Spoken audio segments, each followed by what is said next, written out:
host, Karen Dion. If people don't know who I am, I'm the author of 2 psychological suspense novels. One is The Marsh King's Daughter, and the other is The Wicked Sister, which just published a couple of months ago. First off, we have Michele Campbell. And Michele is a former federal prosecutor who writes decadent, beachy thrillers that explore how far people will go for love and money, which makes me wonder what kind of prosecutor you really were. So her current novel is The Wife Who Knew Too Much. Megan Collins is the author of Behind the Red Door and The Winter Sister, which was a February 2019 Book of the Month Club pick. She's also managing editor of 3 Elements Review and lives in Connecticut with her husband and golden retriever. Hi, Megan. Hi. Rachel Howzell Hall writes twisty stories starring complicated women with too many secrets and sometimes too many identities. Her most recent novel is And Now She's Gone. And Hank Phillippi Ryan is the USA Today bestselling author of 12 thrillers. She's won 5 Agathas and the Mary Higgins Clark Award, and she's also an on-air TV investigative reporter in Boston. So Hank's newest standalone is The First to Lie, which Publishers Weekly Review called stellar. So, okay, ready to play? I have our fancy backroom question cards. And so I'm going to start with Hank. Haha. What book made you want to be a writer? Well, I guess, I don't know if I can really connect that, but I think actually Agatha Christie's Murder on the Orient Express. I remember reading that when I was maybe 9 and thinking, how did she do that? I mean, you remember the ending and it's so surprising. And then when you go back and read it, it's so perfect. And I thought, I wish I could do that. And so I think that may be it. Yeah, that's cool that you were 9. I think all of us, it probably goes way back. Yeah, I agree. Yeah. Rachel, when do you feel most creative? In the mornings. I get up at 5 o'clock every morning. Well, now it's like 4:50 because the dog needs to go pee. And I have a golden retriever too, and she's 77. She's old. But so, yeah, I get up at 4:50 every morning to write, and my head is clear, and I have my Nescafe instant coffee and the 2 cats and the dog, and we're all in the office just writing, and it's wonderful. I love it. Nice. I'm a morning person too. Yeah. Michele, what's your favorite book of all time? Oh, gosh, there's so many, but right? Well, probably my true favorite book is The Great Gatsby, but my favorite psychological suspense is Rebecca. And I think those books are really, actually, there's a through line there that goes through to my books, because they're also about people navigating complicated social situations. And they have a lot of social commentary in them, even though they're just like delicious reads. So those are the types of books I love. Men. Yeah, they marry rich men. Yeah, exactly.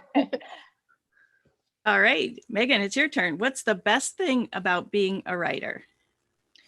I think the best thing about being a writer is just that, like, and if you're not a writer, I don't know how you would describe this, but that high you get when the words are clicking into place and you are getting the right words on the page, you're getting the phrases to all come together. And it's just like I always feel like I can feel it like buzzing in my veins a little bit. And I just like, there's no feeling like that.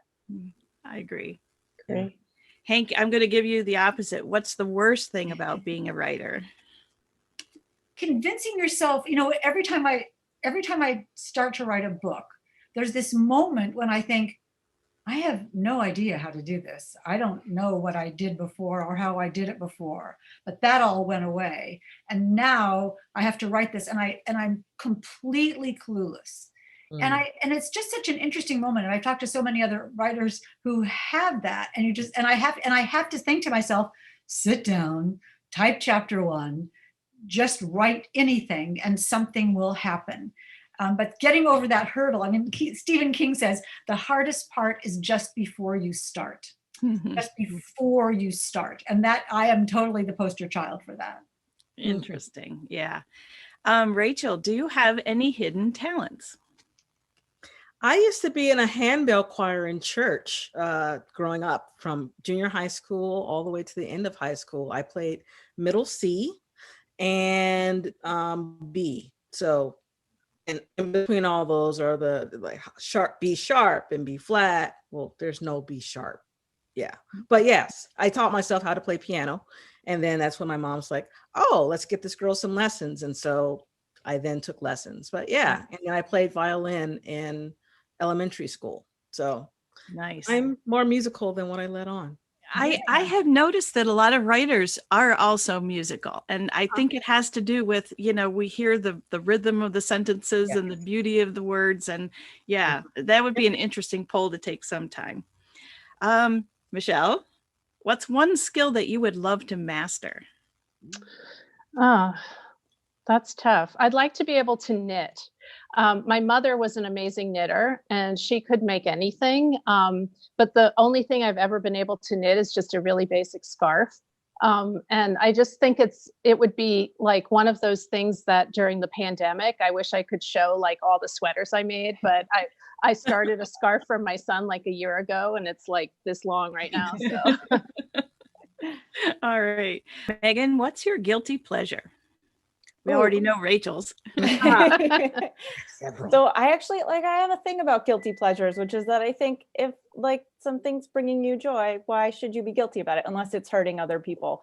But so I guess I don't really have one. I always I used to say a certain TV show or something was my guilty pleasure, but then I was like, I'm not guilty. I don't feel guilty about it. Like I like it. Awesome. So, I don't have one. Nice way to put it. Hank, what's the most difficult thing about writing a book? It's either the beginning or the middle or the end. Sometimes all of that. The hardest part of writing a book is the middle. I mean, the key of a book is to get people to care and just turn the pages as fast as they possibly can without having it be contrived or overwritten or unbelievable or any of those kinds of things. So I'm trying to make the book, the hardest part is trying to make the book feel like real life. Not that I made it up, but that it's real. So I work on that. I work on that a lot. That's wonderful. Rachel, what's the best piece of advice you got from another writer?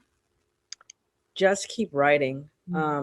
Even Hank kind of said it today. Know that it's going to be hard just before it starts, but ignore it, because the wonderful thing about writing today is going back into your computer and rewriting it and redrafting it and going back and refining it and just making it better. It's going to be hard. Yeah. Realize that, and then just move past it, knowing that you can come back.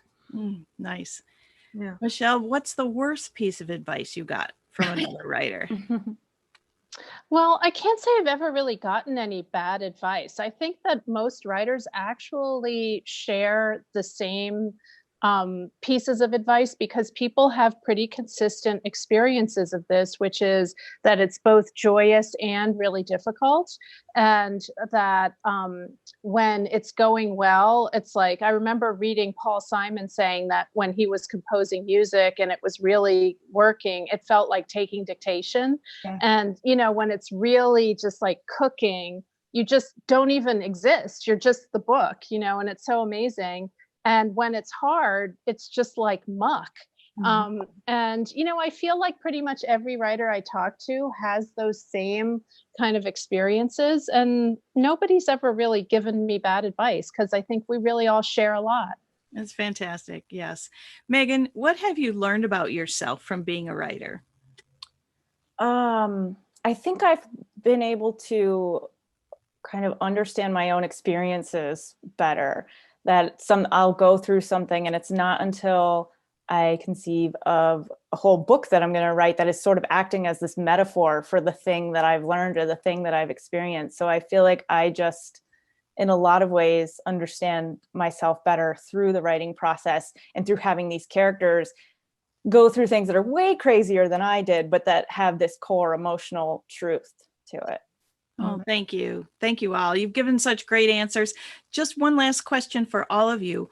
What book would you like to recommend? What book do you think everybody should be reading? It's not out yet. It'll be out in January, but Bloodline by Jess Lowry And she is cornering the market on this kind of creepy small town vibe thing. And this book is basically kind of like taking out the supernatural element. Rosemary's Baby meets Minnesota. And wow. it's a pregnant journalist who goes to her boyfriend's hometown, and there are like weird things happening. And makes me want to stay in Los Angeles. Nice. Oh, Hank, go ahead. I want to recommend Waiting for the Night Song by Julie Carrick Dalton. This is coming out in January the 21st, I think. And it's sort of a very contemporary, very timely, very smart, sort of where the crawdads sing, only environmentally brilliant and forward thinking and modern. It's a lovely coming of age story. It's a lovely story about friendship, but it's also one of those long seated murder mysteries in tandem with a truly important environmental mystery. I flew through the pages. The plot is fantastic of Waiting for the Night Song.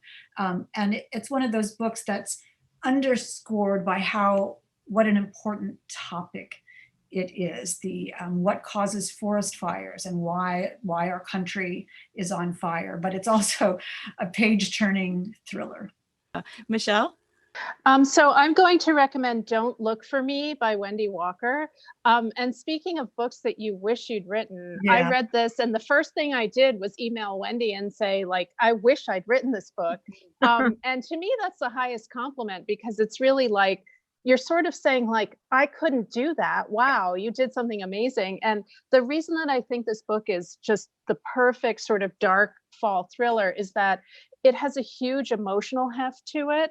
And it's very character driven. So it's the story of a mother, and not a young mother. I also like reading about complicated women and sort of, the middle years of their lives, which is where I am. And it's sort of like, okay, she caused an accident that killed one of her children, and she's been dealing with intense grief for a period of years.